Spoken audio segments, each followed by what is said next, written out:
আসসালামু আলাইকুম। আজকে আমরা জানব ক্ষুদ্র রাষ্ট্রের নিরাপত্তা থেকে গুরুত্বপূর্ণ সংক্ষিপ্ত প্রশ্ন উত্তর। চ্যানেলটি সাবস্ক্রাইব করে সাথে থাকুন। বাংলাদেশ কোন ধরনের রাষ্ট্র? বাংলাদেশ হচ্ছে ক্ষুদ্র রাষ্ট্র। বাংলাদেশের সীমান্তবর্তী দেশ কয়টি ও কী কী? সীমান্তবর্তী দেশ হচ্ছে দুটি, ভারত এবং মিয়ানমার। বাংলাদেশের পররাষ্ট্র নীতির মূল স্লোগান হচ্ছে সকলের সাথে বন্ধুত্ব, কারোর সাথে শত্রুতা নয়। বাংলাদেশের অভ্যন্তরীণ নিরাপত্তা ঝুঁকি সমূহ কী কী? খাদ্য সংকট, অর্থনৈতিক সংকট, সন্ত্রাসবাদ, স্বাস্থ্য ঝুঁকি, দুর্বল সামরিক কাঠামো, জ্বালানি সংকট ইত্যাদি। রোহিঙ্গা কারা? মায়ানমারের একটি উদ্বাস্তু জাতিগোষ্ঠী হচ্ছে রোহিঙ্গা। রূপপুর পারমাণবিক কেন্দ্র অবস্থিত পাবনায়। রূপপুর পারমাণবিক বিদ্যুৎ কেন্দ্র স্থাপনে কোন দেশ সহায়তা করেছে? রাশিয়া। বাংলাদেশের মধ্য দিয়ে কোন রেখা অতিক্রম করেছে? কর্কটক্রান্তি রেখা। ক্ষুদ্র রাষ্ট্র কাকে বলে? যেসব দেশের আয়তন, জনসংখ্যা, জাতীয় উৎপাদন, সম্পদের পরিমাণ, উৎপাদনের ক্ষমতা কম, সেই ধরনের দেশগুলোকেই ক্ষুদ্র রাষ্ট্র বলা হয়। বাংলাদেশ ও মায়ানমারের মধ্যকার বিবদমান প্রধান ইস্যু হচ্ছে রোহিঙ্গা। কত সালে পার্বত্য শান্তি চুক্তি হয়? 1997 সালে। The security of small state in the third world গ্রন্থটির লেখক তালুকদার মনিরুজ্জামান। কে ক্ষুদ্র রাষ্ট্রের ধারণাটি পরিত্যাগের পক্ষপাতী? রাষ্ট্রবিজ্ঞানী বেনথাম। প্রাথমিকভাবে ক্ষুদ্র রাষ্ট্রকে কিভাবে চিহ্নিত করা হয়? আয়তনের ভিত্তিতে। বাংলাদেশ কোন ধরনের রাষ্ট্র? ক্ষুদ্র রাষ্ট্র। বাংলাদেশের জনসংখ্যা কত ভাগ মুসলমান? 90%। কোন দেশের জনসংখ্যা কত? বাংলাদেশের জনসংখ্যা শতকরা মুসলমান হচ্ছে 90%। কোন দেশের নেতৃত্বে সার্ক গঠিত হয়? বাংলাদেশের নেতৃত্বে এবং মেজর জিয়াউর রহমানের নেতৃত্বে। দক্ষিণ এশিয়ার আঞ্চলিক সংস্থার নাম হচ্ছে সার্ক। সার্ক কত সালে প্রতিষ্ঠিত? 1985 সালে 8ই ডিসেম্বর। অর্থনৈতিক বিশ্বায়নের ফলে কোন রাষ্ট্রে নতুন সংকট তৈরি হয়? তৃতীয় বিশ্বের ক্ষুদ্র রাষ্ট্রগুলোতে। স্নায়ুযুদ্ধের পরিসমাপ্তিকে ইতিহাসের পরিসমাপ্তি বলে ঘোষণা করেন ফ্রান্সিস ফুকুয়ামা। বাংলাদেশের ভূকৌশলগত গুরুত্ব নির্ধারণ করা হয়েছে কিসের ভিত্তিতে? ভৌগোলিক অবস্থানের ভিত্তিতে। বাংলাদেশের মানবিক নিরাপত্তার বড় হুমকি হচ্ছে অর্থনৈতিক বিচ্ছিন্নতা। জাতীয় নিরাপত্তার ধারণা পরিবর্তিত হয় কখন? স্নায়ুযুদ্ধের পর। বাংলাদেশের জাতীয় নিরাপত্তার উপাদানসমূহ হচ্ছে সামরিক, অর্থনৈতিক, সীমান্ত, জ্বালানি, পরিবেশ, খাদ্য, স্বাস্থ্য, নিরাপত্তা ইত্যাদি। বাংলাদেশের জাতীয় নিরাপত্তার মেরুদণ্ড হচ্ছে অর্থনৈতিক নিরাপত্তা। বাংলাদেশের জাতীয় নিরাপত্তার সবচেয়ে নির্ভরশীল নিরাপত্তা উপাদান হচ্ছে সামরিক নিরাপত্তা। বাংলাদেশের সবচেয়ে বড় নিরাপত্তা ঝুঁকি হচ্ছে চলমান সংঘাতপূর্ণ রাজনীতি। বাংলাদেশের সীমান্তবর্তী দেশ দুটি, ভারত এবং মায়ানমার। বাংলাদেশের অভ্যন্তরীণ নিরাপত্তার ঝুঁকিসমূহ কী কী? খাদ্য সংকট, অর্থনৈতিক সংকট, সন্ত্রাসবাদ, স্বাস্থ্য ঝুঁকি, দুর্বল সামরিক কাঠামো, জ্বালানি সংকট ইত্যাদি। বাংলাদেশের অভিন্ন নদীর সংখ্যা হচ্ছে বাংলাদেশ অভিন্ন নদীর সংখ্যা 57টি। দক্ষিণ এশিয়ার দুটি পরাশক্তির নাম হচ্ছে ভারত এবং পাকিস্তান। এশিয়ার বৃহত্তম মুসলিম দেশের নাম পাকিস্তান। বাংলাদেশের জ্বালানি নিরাপত্তার হুমকি সমূহ কী কী? বাংলাদেশের জ্বালানি নিরাপত্তার হুমকিসমূহ তেলের মূল্য বৃদ্ধি, গ্যাসের রিজার্ভ হ্রাস, বিদ্যুৎ সংকট, জ্বালানি খাতে দুর্নীতি, বিলাস জীবনযাপন, রাজনৈতিক অস্থিরতা ইত্যাদি।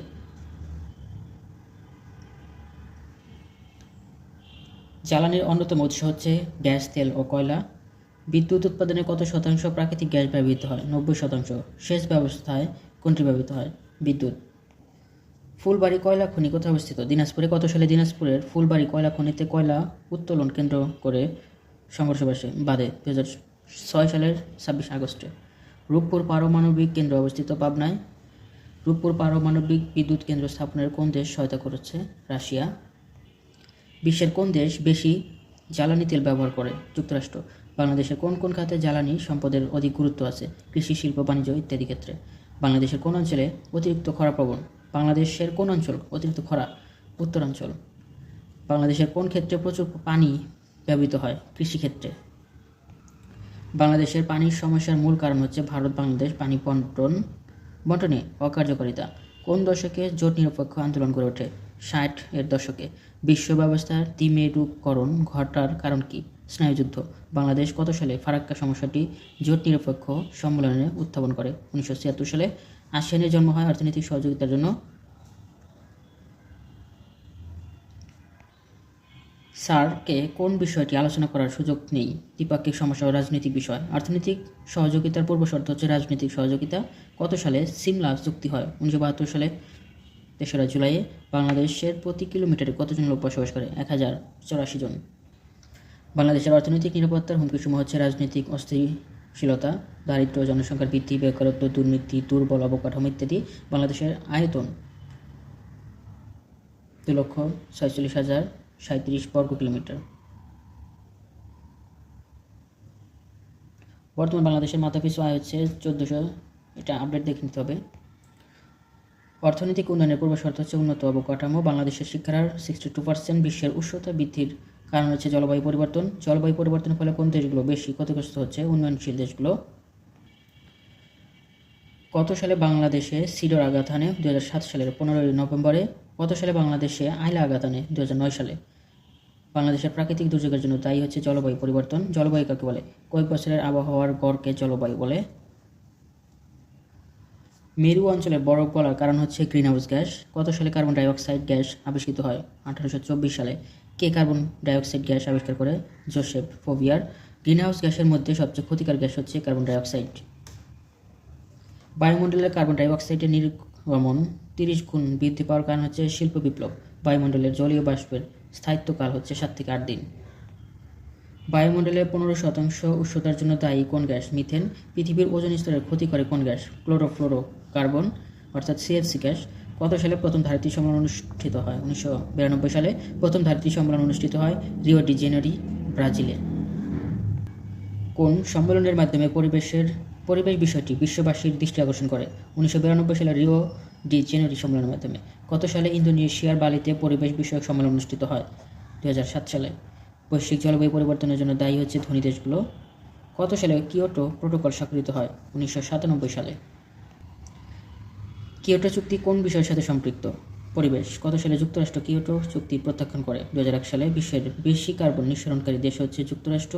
কত সালে মন্ট্রিলে পরিবেশ সংক্রান্ত সম্মেলন অনুষ্ঠিত হয়? 1987 সালে।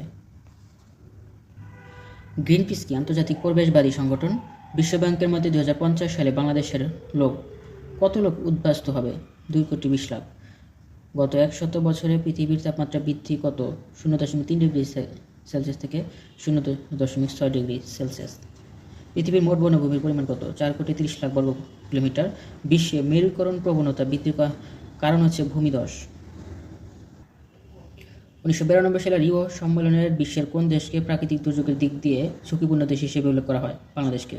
বঙ্গোপসাগরের পানি উচ্চতা 1 মিটার বৃদ্ধি পেলে বাংলাদেশের কত লোক গৃহহীন হয়ে পড়বে? প্রায় 1 কোটি। দ্বিতীয় বিশ্ব ধারিত্রী সম্মেলন শুরু হয় 1997 সালে। প্রথম 92, দ্বিতীয় হচ্ছে 97। রিও সম্মেলন কোন দুটি চুক্তি স্বাক্ষরিত হয়? আবহাওয়া পরিবর্তন এবং জীববৈচিত্র্য কনভেনশন। জলবায়ু পরিবর্তনের ফলে বিশ্বের কতটি নগরী বড় ধরনের ঝুঁকিতে রয়েছে? 13টি। সুনামি ও ঘূর্ণিঝড়ের ক্ষেত্রে কোনটি ঢাল হিসেবে কাজ করে? ম্যানগ্রোভ বন। বাংলাদেশের পররাষ্ট্র নীতির মূল স্লোগান হচ্ছে সকলের জন্য বন্ধুত্ব, কারোর জন্য শত্রুতা নয়। বাংলাদেশের মধ্য দিয়ে কোন রেখা অতিক্রম করেছে? কর্কটক্রান্তি রেখা। ক্ষুদ্র রাষ্ট্র কাকে বলে? যেসব দেশের আয়তন, জনসংখ্যা, জাতীয় উৎপাদন, সম্পদের পরিমাণ, উৎপাদন ক্ষমতা কম সেই ধরনের দেশকেই ক্ষুদ্র রাষ্ট্র বলা হয়। 19বিংশ শতাব্দীতে সারা বিশ্বে কতটি স্বাধীন রাষ্ট্র ছিল? 27টি। কে বাংলাদেশকে সুইজারল্যান্ড বানাতে চেয়েছিলেন? এগুলো পড়তে হবে না। কোন সময় থেকে ছোট রাষ্ট্রগুলো স্বাধীন হওয়ার প্রবণতা দেখা দেয়? দ্বিতীয় বিশ্বযুদ্ধের পর। কোন সময় হতে বিশ্বে জাতীয়তাবাদী চেতনার উন্মেষ বেশি হয়? দ্বিতীয় বিশ্বযুদ্ধের পর। জনসংখ্যার দিক দিয়ে বাংলাদেশের অবস্থান 7ম। চেচনিয়া কোন রাষ্ট্রের দখলে? রাশিয়ার। তাইওয়ান কোন রাষ্ট্রের দখলে? চীন। ভারত ও বাংলাদেশের মধ্যে অমীমাংসিত দুটি ইস্যু হচ্ছে টিপাই মুখপাত এবং আন্তঃনদী সংযোগ। বাংলাদেশ ও মায়ানমারের মধ্যকার বিবাদমান প্রধান দুটি ইস্যু হচ্ছে রোহিঙ্গা। বাংলাদেশের লুক ইস্ট পলিসিতে কোন দেশের সাথে যোগাযোগ প্রাধান্য পায়? চীনের। বাংলাদেশ কত সালের মধ্যে মধ্যম আয়ের দেশে পরিণত হবে বলে ধারণা করা হচ্ছে? 2021 সাল। এটা আপডেট করতে হবে, বইটা অনেক পুরনো। বাংলাদেশের কত সালের মধ্যে উন্নত বিশ্বে পরিণত হবে বলে ধারণা করা হয়? 2040 সালের মধ্যে। কত সালে পার্বত্য শান্তি চুক্তি স্বাক্ষরিত হয়? 1997 সালের 2রা ডিসেম্বরে। ভারত ও বাংলাদেশের নিরাপত্তার প্রধান ঝুঁকি হচ্ছে ধর্মীয় উগ্রবাদ। ক্ষুদ্র রাষ্ট্রগুলোর নিরাপত্তা রক্ষার প্রধান দুটি উপায় হচ্ছে বৈদেশিক নীতি ও যৌথ নিরাপত্তা ব্যবস্থা। ক্ষুদ্র রাষ্ট্র নির্ধারণের কোন বিষয়গুলো বিবেচনা নেওয়া হয়? অর্থনীতি, সামরিক শক্তি, জনসংখ্যা, আয়তন ও ভৌগোলিক অবস্থান। ধন্যবাদ সবাইকে এতক্ষণ সাথে থাকার জন্য। সকলের জন্য শুভকামনা রইল। আমার জন্য সবাই দোয়া করবেন। ভুল ত্রুটি কমিশন দৃষ্টিতে দেখবেন। সবাই ভালো থাকুন। আসসালামু আলাইকুম।